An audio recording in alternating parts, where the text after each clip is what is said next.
Subscribe பண்ணாதவங்க subscribe பண்ணுங்க. அப்படியே பக்கத்துல இருக்க பெல் ஐகானையும் பிரஸ் பண்ணுங்க.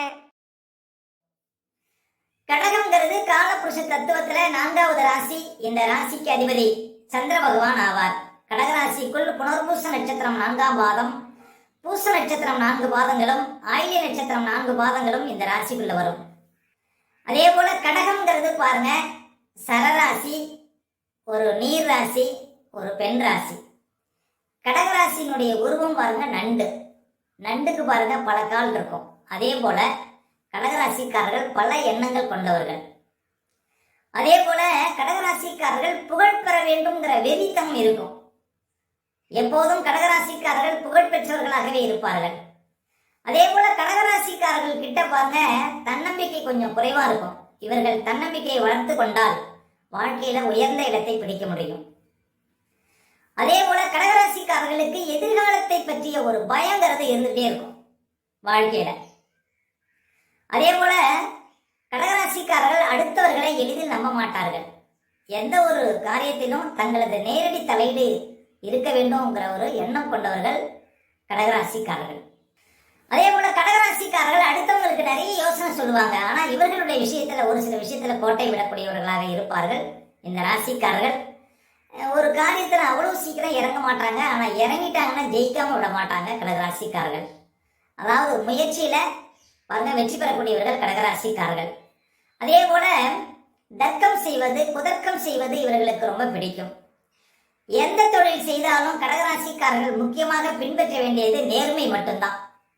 அதே போல கடகராசிக்காரர்கள் எந்த தொழில் செய்தாலும் அந்த தொழில நேர்மையை பின்பற்றினால் போதும் வாழ்க்கையில உயர்ந்த இடத்தை பிடிக்க முடியும். அதே போல கடகராசிக்காரர்கள் எந்தெந்த தொழில ஈடுபடலாம் அப்படின்னு பாத்தீங்கன்னா, இப்ப கடகங்கிறது ஒரு நீர் ராசி. நீர் சம்பந்தப்பட்ட எந்த தொழிலும் இவர்களுக்கு சிறப்பு வாய்ந்தது. பாருங்க, நீர் சம்பந்தப்பட்ட தொழில் செய்யலாம், பெட்ரோல் சம்பந்தப்பட்ட தொழில் செய்யலாம். அதே போல பால் பண்ணை சார்ந்த தொழில் இவர்களுக்கு சிறப்பு தரும். அதே போல பெயிண்ட் சம்பந்தப்பட்ட வியாபாரம், அதே போல அழகு சாதனங்கள் சார்ந்த வியாபாரம், ஜவுளி சார்ந்த தொழில், இதெல்லாம் இவர்களுக்கு சிறப்பு வாய்ந்தது அப்படின்னு சொல்லலாம். அப்ப பாருங்க, நீர் சம்பந்தப்பட்ட தொழில அதிகம் இருக்கக்கூடியவர்கள் இந்த கடகராசிக்காரர்கள். சரி, கடகராசிக்காரர்களுக்கு பாருங்க துரோகம் செய்யக்கூடிய 2 ராசிக்காரர்களை பற்றி தான் இன்றைய வீடியோவில் நாம் பார்க்க இருக்கிறோம். இப்ப கடகராசிக்காரர்களுக்கு பாருங்க, ஒரு ராசிக்கு 6வது ராசி 8வது ராசி என்னைக்குமே பாருங்க ஒரு பெரிய சிறப்பு அப்படின்னு சொல்ல முடியாது.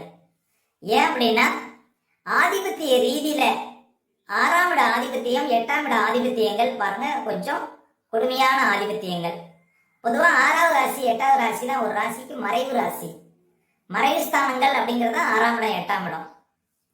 அப்ப இந்த 6வது ராசி 8வது ராசி என்னைக்குமே பொருத்தம் வராதுங்க ஒரு ராசிக்கு. இப்ப கடகராசிக்காரர்களுக்கு 6வது ராசி பாருங்க தனுசு ராசி, 8வது ராசி கும்பராசி. இந்த 2 ராசிக்காரர்களால கடகராசிக்காரர்கள் என்னைக்குமே ஒரு திருப்தி, வாழ்க்கையில ஒரு முன்னேற்றங்கிறது இல்லாது போகும் அப்படின்னு சொல்லலாம்.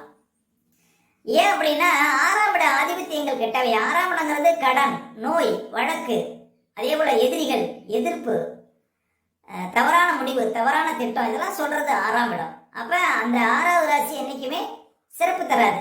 அப்ப கடகராசிக்காரர்களுக்கு 6வது ராசியான தனுசு ராசிக்காரனால வாழ்க்கையில பெரிய முன்னேற்றம் இருக்காது. ஒரு சிலர் சொல்லுவாங்க, நான் 6வது ராசி தாங்க திருமணம் செஞ்சிருக்கேன். பிறப்பு காலத்துல கடகராசிக்காரர்களுக்கு 6ஆம் இடத்துல குருவோ சுக்கிரனோ இருந்தா 6ஆம் இட ராசி உங்களுக்கு அதிர்ஷ்டத்தை கொடுக்கும். ஆனா 6ஆம் இடத்துல ஏதாவது பாவக்கரங்கள் இருந்து அது ராசியா வந்தா அதனால உங்களுக்கு பெரிய ஒரு கஷ்டம் காத்திருக்கு அப்படின்னு சொல்லலாம். அதே போல கடகராசிக்காரர்களுக்கு 8வது ராசியான கும்பராசிக்காரர்களாலையும் உங்களுக்கு பெரிய அதிர்ஷ்டம் இருக்காதுங்க. இப்ப பாருங்க, 6வது ராசி உங்களுக்கு ராசிக்கு 6வது ராசி தனுசு. அதே தனுசுல இருந்து எண்ணீங்கன்னா பாருங்க கடகம் 8வது ராசியா வரும். அதே போல கடகராசிக்காரர்களுக்கு 8வது ராசி கும்பம். அந்த 8ஆம் இடத்துல இருந்து கடகத்தை எண்ணீங்கன்னா 6வது ராசி வரும். அப்ப இந்த 6 8ங்கிறதுனால வாழ்க்கையில இந்த 6வது ராசி 8வது ராசி என்னைக்குமே ஒரு பொருத்தம் இல்லாத ராசியா தான் வரும். சரி, நான் 8வது ராசி தாங்க திருமணம் செஞ்சிருக்கேன், வாழ்க்கையில நான் ரொம்ப சிறப்பா இருக்கேன் அப்படின்னு சொல்லுவாங்க. உங்களுக்கு கடகராசிக்காரர்களுக்கு பிறப்பு காலத்துல 8ஆம் இடத்துல குருவோ சுக்கிரனோ இருந்தா அந்த ராசிக்காரர்களால உங்களுக்கு நன்மை தான், அதனால பாதகம் இல்லை. பிறப்பு காலத்துல கடகராசிக்காரர்களுக்கு 8ஆம் இடத்துல ஏதாவது பாவக்கரகம் இருந்து அது ராசியா வந்துட்டா அதை விட கொடுமையான பலன்கள் வாழ்க்கையில இருக்கவே இருக்காது அப்படின்னு சொல்லலாம். அப்ப பொதுவா ஆறாவது ராசி எட்டாவது ராசி தவிர்க்கப்பட வேண்டிய ஒரு ராசி அப்படின்னு உறுதியா சொல்லலாம். அதே போல முக்கியமா பாருங்க, திருமண பந்தத்துல ஒரு 4 ராசிக்காரர்கள் என்னைக்குமே ஒத்து வர மாட்டார்கள். அவர்களால ஒரு சில கஷ்டங்கள் இருக்கவே செய்யும். அது என்னென்ன ராசி அப்படின்னு பாத்தீங்கன்னா, ஒரு ராசிக்கு 3வது ராசி, 11வது ராசி, 6வது ராசி, 8வது ராசி. இப்ப கடகராசிக்காரர்களுக்கு 3வது ராசி பாருங்க கன்னி ராசி, 11வது ராசி பாருங்க ரிஷப ராசி. அப்ப கடகராசிக்காரர்களுக்கு திருமண விஷயத்துல மட்டும் இந்த 3வது ராசி 11வது ராசி என்னைக்கும் விளக்கப்பட வேண்டிய ராசி அப்படின்னு சொல்லலாம். சரி, நான் 3வது ராசி தாங்க திருமணம் செஞ்சிருக்கேன், 3ஆம் இடத்துல குருவோ சுக்கிரனோ இருக்கும், அதனால உங்களுக்கு 3வது ராசினால உங்களுக்கு ஆதாயம் இருக்கும். அதே போல நான் 11வது ராசி தாங்க திருமணம் செஞ்சிருக்கேன், நான் வாழ்க்கையில் நல்லா இருக்கேன் அப்படின்னா உங்களுக்கு பிறப்பு காலத்துல 11ஆம் இடத்துல குருவோ சுக்கிரனோ இருக்கும். அதனால அப்படி இருந்தா ஒன்றும் தப்பு இல்லை. ஆனா பொதுவா 3வது ராசி 11வது ராசினால ஒரு பெரிய ஒரு அதிர்ஷ்டம் திருமண பந்தத்துல இருக்காதுங்க கடகராசிக்காரர்களுக்கு. அதே போல 6வது ராசி 8வது ராசியும் தவிர்க்கப்பட வேண்டிய ஒரு ராசி அப்படின்னு சொல்லலாம். அப்ப கடகராசிக்காரர்கள் திருமண விஷயத்துல மட்டும் இந்த 3வது ராசியான கன்னி ராசி, 6வது ராசியான தனுசு ராசி, 8வது ராசியான கும்ப ராசி, 11வது ராசியான ரிஷபராசி இதெல்லாம் திருமண விஷயத்துல தவிர்ப்பது நல்லது அப்படின்னு சொல்லலாம். அதே போல திருமண விஷயத்துல பாருங்க, கடகராசிக்காரர்களுக்கு சில நட்சத்திரங்கள் சுத்தமாகவே பொருந்தாது. அந்த நட்சத்திரங்கள் என்னென்ன நட்சத்திரங்கள் என்பதை பற்றி நாம் பார்க்க இருக்கிறோம். இப்ப கடகராசியில ஒரு பெண் பிறந்திருக்கிறாங்க, அவங்க புனர்பூச நட்சத்திரம் 4ஆம் பாதம் அப்படின்னு வச்சுங்க. அவங்களுக்கு ஒத்து வராத நட்சத்திரங்கள் ஆயில்ய நட்சத்திரம், பூரம் நட்சத்திரம், விசாக நட்சத்திரம், கேட்டை நட்சத்திரம், மூலம் நட்சத்திரம், பூராடம், உத்திராடம் 1ஆம் பாதம், திருவோண நட்சத்திரம், அவிட்ட நட்சத்திரம் 3ஆம் பாதம் 4ஆம் பாதம், சதய நட்சத்திரம், பூரட்டாதி நட்சத்திரம். இந்த நட்சத்திரத்தில் பிறந்த ஆண்களை திருமணம் செய்யக்கூடாதுங்க. கடகராசியில பிறந்த புனர்பூச நட்சத்திரம் 4ஆம் பாதத்துல பிறந்த பெண்கள். அதே போல ஒரு பெண் பூச நட்சத்திரத்துல பிறந்திருக்கிறாங்க, கடகராசியில பிறந்திருக்கிறாங்க அப்படின்னா புனர்பூச நட்சத்திரம் 1, 2, 3 பாதம், பூரம் நட்சத்திரம், சித்திரை நட்சத்திரம், மூலம் நட்சத்திரம், பூராடம் நட்சத்திரம், உத்திராடம் 1ஆம் பாதம், அவிட்ட நட்சத்திரம், பூரட்டாதி 1, 2, 3 பாதத்துல பிறந்த ஆண்களை திருமணம் செய்யக்கூடாது. அதே போல ஒரு பெண் ஆயிலி நட்சத்திரத்துல பிறந்திருக்கிறாங்க அப்படின்னா அதே ஆயிலி நட்சத்திரத்துல பிறந்தவங்களை திருமணம் செய்யக்கூடாது.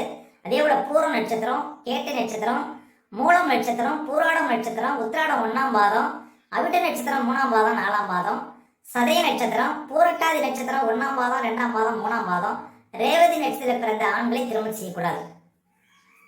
அதே போல ஒரு ஆண் கடகராசி புனர்பூச நட்சத்திரத்தில் பிறந்திருக்கிறார் அப்படின்னு வச்சுங்க, அவர்களுக்கு அஸ்வினி நட்சத்திரம், திருவாதிரை, புனர்பூசம் 1, 2, 3 பாதம், விசாக நட்சத்திரம், மூலம் நட்சத்திரம், அவிட்ட நட்சத்திரம், சதய நட்சத்திரம், பூரட்டாதி நட்சத்திரத்தில் பிறந்த பெண்களை திருமணம் செய்யக்கூடாது.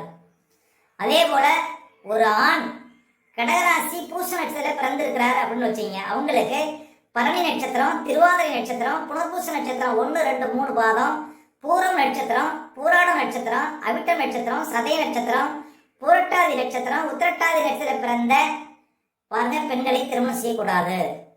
அதே போல ஒரு ஆண் கடகராசி ஆயில நட்சத்திரத்தில் பிறந்திருக்கிறார் அப்படின்னு வச்சுங்க, அவங்களுக்கு கார்த்திகை நட்சத்திரம், புனர்பூச நட்சத்திரம், ஆயிலி நட்சத்திரம், கேட்டை நட்சத்திரம், உத்திரம் 1ஆம் பாதம், அவிட்ட நட்சத்திரம், சதய நட்சத்திரம், பூரட்டாதி நட்சத்திரம், ரேவதி நட்சத்திரத்தில் பிறந்த பெண்களை திருமணம் செய்யக்கூடாது. அப்ப பாருங்க, கடகராசிக்காரர்கள் என்னென்ன நட்சத்திரம், ஒரு ஆணா இருந்தா என்ன நட்சத்திரம் பொருந்தாது, ஒரு பெண்ணா இருந்தா என்ன நட்சத்திரம் பொருந்தாது என்பதை பார்த்து பாருங்க திருமண விஷயத்துல சேர்ப்பது நல்லது. அதே போல ஒரு ராசிக்கு 6வது ராசி 8வது ராசி வாழ்க்கையில என்னைக்குமே ஏற்றம் தராது.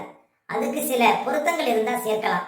ஏன்னா அந்த 6ஆம் இடத்துல 8ஆம் இடத்துல சுபகிரகங்கள் இருந்தா அது ஒன்றும் பெரிய தவறு வராது. அதே போல 3வது ராசியும் 11வது ராசியும் விளக்கப்பட வேண்டிய ராசி. மேலும் தகவலுக்கு எங்க சேனலை மறக்காம சப்ஸ்கிரைப் பண்ணுங்க. நன்றி.